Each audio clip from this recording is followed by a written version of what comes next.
ദൈവമനുഷ്യന്റെ സ്നേഹഗീത അധ്യായം 262 വാല്യം 6 കൈ ശോഷിച്ച മനുഷ്യൻ. ഈശോ കഫർനാമിലെ സിനഗോഗിൽ പ്രവേശിക്കുന്നു. സാബത്ത് ദിവസമായതിനാൽ ആളുകൾ വന്നുകൊണ്ടിരിക്കുകയും സിനഗോഗ് നിറയുകയും ചെയ്തു. അവനെ കണ്ട് എല്ലാവരും അത്ഭുതപ്പെട്ടു. അവനെ ചൂണ്ടിക്കാണിച്ചുകൊണ്ട് പരസ്പരം മന്ത്രിക്കുന്നു. ചിലർ അപ്പസ്തോലന്മാരുടെ വസ്ത്രത്തിന്റെ വിളുമ്പിൽ പിടിച്ചു വലിച്ചുകൊണ്ട് ചോദിക്കുന്നു, നിങ്ങൾ പട്ടണത്തിലേക്ക് എപ്പോഴാണ് വന്നത്? ഈ വിവരം ആരും അറിഞ്ഞില്ലല്ലോ. സാബത്ത് നിശ്ചയിച്ചിരിക്കുന്നതിൽ കൂടുതലായി ഒരു ചുവട് പോലും വയ്ക്കാതിരിക്കുന്നതിന് ബെത്സയിദായിൽ നിന്ന് ഞങ്ങൾ അത്തിക്കിണർ വഴിയാണ് വന്നത് സ്നേഹിത. പത്രോസ് ഉറിയ എന്ന സ്നേഹിതനോട് മറുപടി പറഞ്ഞു. ഒരു മുക്കുവൻ സ്നേഹിത എന്ന് വിളിച്ചത് പ്രീശന് തീരെ ഇഷ്ടപ്പെട്ടില്ല. നീരസത്തോടെ അയാൾ മുൻനിരയിലിരിക്കുന്ന മറ്റു പ്രീശനോടൊപ്പം പോയിരുന്നു. സൈമൺ അവരെ കളിയാക്കാതിരിക്കൂ. കളിയാക്കലോ? അയാൾ എന്നോട് ചോദിച്ചതിന് മറുപടി പറഞ്ഞു, അത്ര തന്നെ. സാബത്ത് ലംഘിക്കാതിരിക്കാൻ നടപ്പ് ഒഴിവാക്കി എന്നും പറഞ്ഞു. അവര് പറയും നമ്മൾ വള്ളത്തിൽ വേല ചെയ്തെന്ന്. നമ്മൾ ശ്വാസം വിടുന്നതും വേലയാണെന്ന് അവസാനം പറഞ്ഞു വയ്ക്കും. വിട്ടി. വള്ളവും കാറ്റും തിരകളുമാണ് ജോലി ചെയ്യുന്നത്, വെള്ളത്തിൽ യാത്ര ചെയ്യുന്ന നമ്മളല്ല. ആൻഡ്രുവിന് കിട്ടിയ ശാസന അയാൾ സ്വീകരിച്ച് മൗനമായിരിക്കുന്നു. പ്രാരംഭ പ്രാർത്ഥനകൾ കഴിഞ്ഞു. വായനയ്ക്കുള്ള സമയമായി.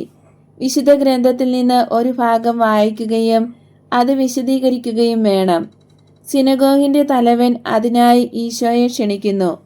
എന്നാൽ ഈശോ പ്രീശരെ ചൂണ്ടിക്കാണിച്ചുകൊണ്ട് അവർ ചെയ്യട്ടെ എന്ന് പറഞ്ഞു. അവർ അത് സ്വീകരിക്കാത്തതിനാൽ സംസാരിക്കാൻ ഈശോ നിർബന്ധിതനായി. രാജാക്കന്മാരുടെ 1-ാം പുസ്തകത്തിൽ ഒരു ഭാഗം ഈശോ വായിച്ചു. അതിൽ ദാവീദ് സീഫിലെ മനുഷ്യരാൽ എങ്ങനെ വഞ്ചിക്കപ്പെട്ടുവെന്നും അവൻ ജീബോയായിൽ ഉണ്ടെന്നുള്ള വിവരം സാവൂളിനെ അവർ അറിയിച്ചു എന്നും പറയുന്നു. ഈശോ ചുരുൾ തിരികെ കൊടുത്ത ശേഷം സംസാരിക്കാൻ തുടങ്ങി. ഉപവിയുടെയും ആതിഥ്യമര്യാദയുടെയും സത്യസന്ധതയുടെയും പ്രമാണങ്ങൾ ലംഘിക്കുന്നത് എപ്പോഴും തിന്മയാണ്. എന്നാൽ ഇക്കാര്യത്തിൽ അനാസ്ഥ കാണിക്കുന്നതിന് മനുഷ്യർക്ക് ഒരു മടിയുമില്ല.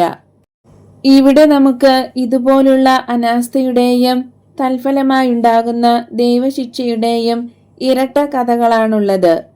സീഫിലെ മനുഷ്യരുടെ പെരുമാറ്റം വഞ്ചനയായിരുന്നു. സാവൂളിന്റെയും അതുപോലെ തന്നെ.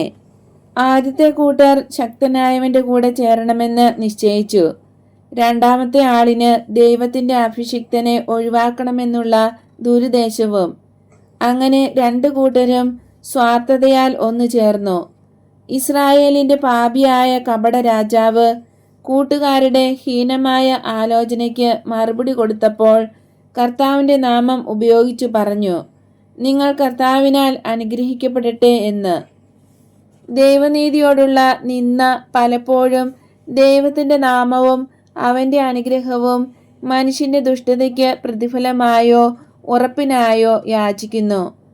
ഇപ്രകാരം എഴുതപ്പെട്ടിട്ടുണ്ട്, ദൈവത്തിന്റെ നാമം വൃഥാ ഉച്ചരിക്കരുത്.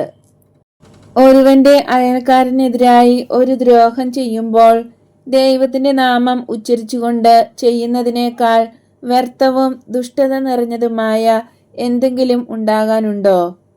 എങ്കിലും മറ്റു പാപങ്ങളെക്കാൾ കൂടുതലായി ഈ പാപം മനുഷ്യൻ ചെയ്യുന്നു. കർത്താവിന്റെ നാമത്തിലുള്ള സമ്മേളനങ്ങളിൽ 1-ാം സ്ഥാനത്ത് നിൽക്കുന്നവരും കർമ്മങ്ങൾ അനുഷ്ഠിക്കുന്നവരും പഠിപ്പിക്കുന്നവരും വളരെ നിസ്സംഗതാ മനോഭാവത്തിൽ ഈ പാപം ചെയ്യുന്നുണ്ട്. അയൽക്കാരനെ ദ്രോഹം ചെയ്യാനായി മറ്റുള്ളവരെ കൊണ്ട് അന്വേഷണങ്ങൾ നടത്തുകയും നോട്ടമിടുകയും എല്ലാ തയ്യാറെടുപ്പുകൾ ചെയ്യുകയും അങ്ങനെ മറ്റുള്ളവരെ കൊണ്ട് അയൽക്കാരനെ ഉപദ്രവിക്കുകയും ചെയ്യുന്നത് പാപമാണ്. ഇതിൽ അന്തർലീനമായിരിക്കുന്നത് പാപം ചെയ്താൽ പ്രതിഫലം നൽകിയോ ചെയ്യാതിരുന്നാൽ ശിക്ഷ നൽകിയോ പാപത്തിന് പ്രേരണ നൽകുന്നു എന്നുള്ളതാണ്. ഇത് പാപമാണെന്ന് നിങ്ങൾക്ക് ഞാൻ മുന്നറിയിപ്പ് നൽകുന്നു. അത്തരം പെരുമാറ്റം സ്വാർത്ഥപരവും വിദ്വേഷം നിറഞ്ഞതുമാണെന്ന് നിങ്ങളെ ഞാൻ ഓർമ്മിപ്പിക്കുകയാണ്. വിദ്വേഷവും സ്വാർത്ഥതയും സ്നേഹത്തിൻ്റെ ശത്രുക്കളാണെന്ന് നിങ്ങൾക്കറിയാമല്ലോ. നിങ്ങളുടെ ആത്മാക്കളെക്കുറിച്ചുള്ള ഉത്കണ്ഠ നിമിത്തമാണ് നിങ്ങൾക്ക് ഞാൻ മുന്നറിയിപ്പ് നൽകുന്നത്. കാരണം ഞാൻ നിങ്ങളെ സ്നേഹിക്കുന്നു. നിങ്ങൾ പാപത്തിലായിരിക്കാൻ ഞാൻ ആഗ്രഹിക്കുന്നില്ല. സാവൂൾ ദാവീദിനെ പിടികൂടി കൊല്ലുന്നതിന് അയാളുടെ പിന്നാലെ പോയപ്പോൾ ഫിലിസ്ത്യർ അവൻ്റെ രാജ്യം നശിപ്പിച്ചതുപോലെ ദൈവത്താൽ നിങ്ങൾ ശിക്ഷിക്കപ്പെടുന്നതിന് ഞാൻ ആഗ്രഹിക്കുന്നില്ല. തൻ്റെ അയൽക്കാരന് ദോഷം ചെയ്യുന്ന ഏവനും എപ്പോഴും ഇത് സംഭവിക്കുമെന്ന് ഞാൻ നിങ്ങളോട് പറയുന്നു. അവരുടെ വിജയം വയലിലെ പുല്ലിനോളം മാത്രമേ നിലനിൽക്കുകയുള്ളൂ. അത് പെട്ടെന്ന് മുളച്ചു വരികയും അതിവേഗം ഉണങ്ങിപ്പോകുകയും വഴിയാത്രക്കാരാൽ ചവിട്ടി മെതിക്കപ്പെടുകയും ചെയ്യുന്നു. നേരെ മറിച്ച് നല്ല പെരുമാറ്റവും സത്യസന്ധമായ ജീവിതവും വളരാൻ ബുദ്ധിമുട്ടുള്ളതായി കാണപ്പെട്ടാലും ജീവിതത്തിൽ അത് ഉറച്ച തഴക്കമായി തീർന്നാൽ ശക്തിയുള്ള ഇലകളോട് കൂടിയ വൃക്ഷങ്ങളായി വളരും.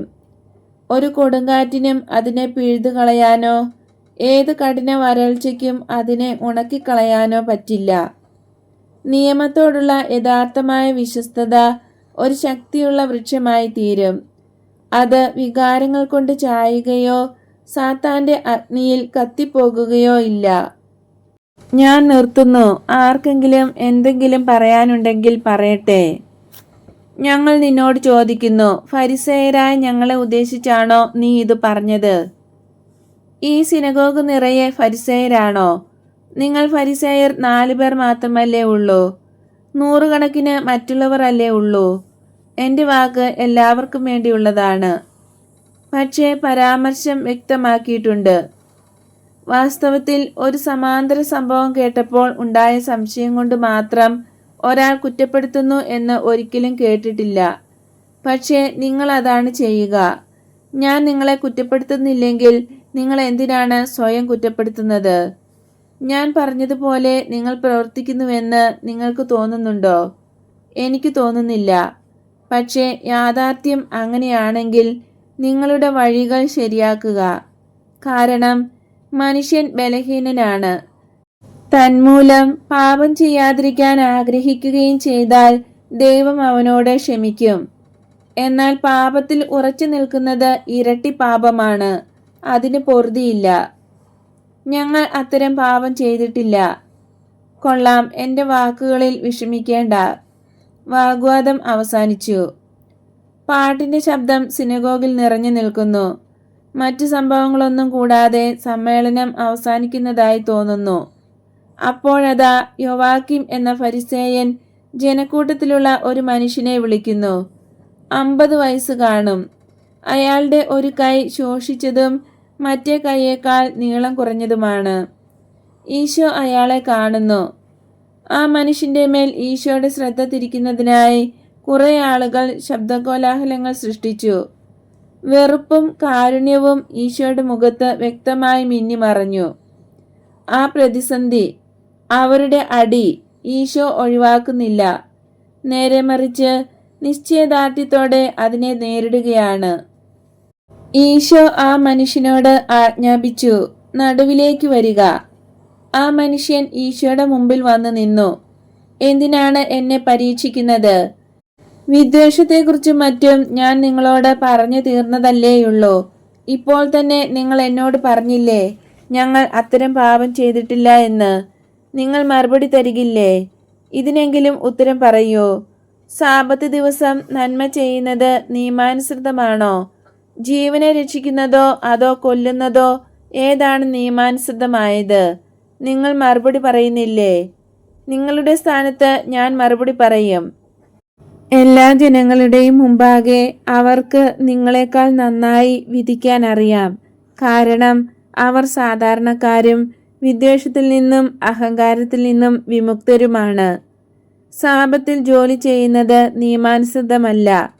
പ്രാർത്ഥിക്കുന്നത് നിയമാനുസൃതമായിരിക്കുന്നത് പോലെ നന്മ ചെയ്യുന്നതും നിയമാനുസൃതമാണ്. കാരണം നന്മ ചെയ്യുന്നത് നമ്മൾ ഇപ്പോൾ പാടിയ പാട്ടിനെയും സങ്കീർത്തനങ്ങളെയും കാൾ വലിയ പ്രാർത്ഥനയാകുന്നു.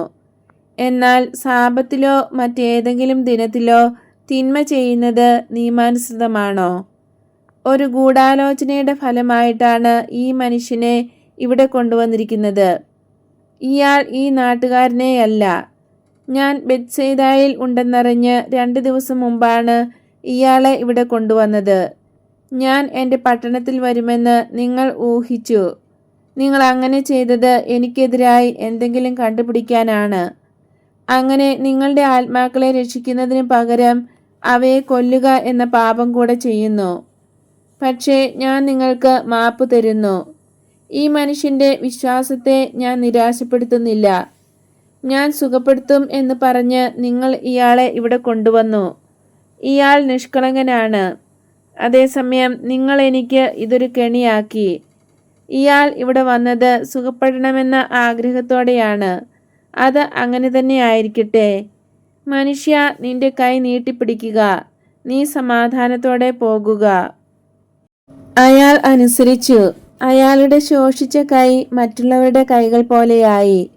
അവൻ ആ കൈ ഉപയോഗിച്ച് ഈശോയുടെ വസ്ത്രാഞ്ചലം ഉയർത്തി ചുംബിച്ചുകൊണ്ട് പറയുന്നു, എനിക്ക് അവരുടെ യഥാർത്ഥ ഉദ്ദേശ്യം എന്താണെന്നറിയില്ലായിരുന്നു. അറിയാമായിരുന്നെങ്കിൽ ഞാൻ വരികില്ലായിരുന്നു. നിനക്കെതിരായി പ്രവർത്തിക്കുന്നതിനേക്കാൾ എൻ്റെ കൈ ശോഷിച്ചിരിക്കാനാണ് ഞാൻ ആഗ്രഹിക്കുന്നത്. അതിനാൽ നിനക്കെന്നോട് വിദ്വേഷമില്ലെന്ന് കരുതുന്നു. മനുഷ്യ, സമാധാനത്തിൽ പോകൂ. സത്യം എന്തെന്ന് എനിക്കറിയാം. നിനക്ക് എൻ്റെ അനുഗ്രഹം ഞാൻ നൽകുന്നു. ജനക്കൂട്ടം ഓരോ അഭിപ്രായങ്ങൾ പറഞ്ഞുകൊണ്ട് പുറത്തേക്കിറങ്ങി.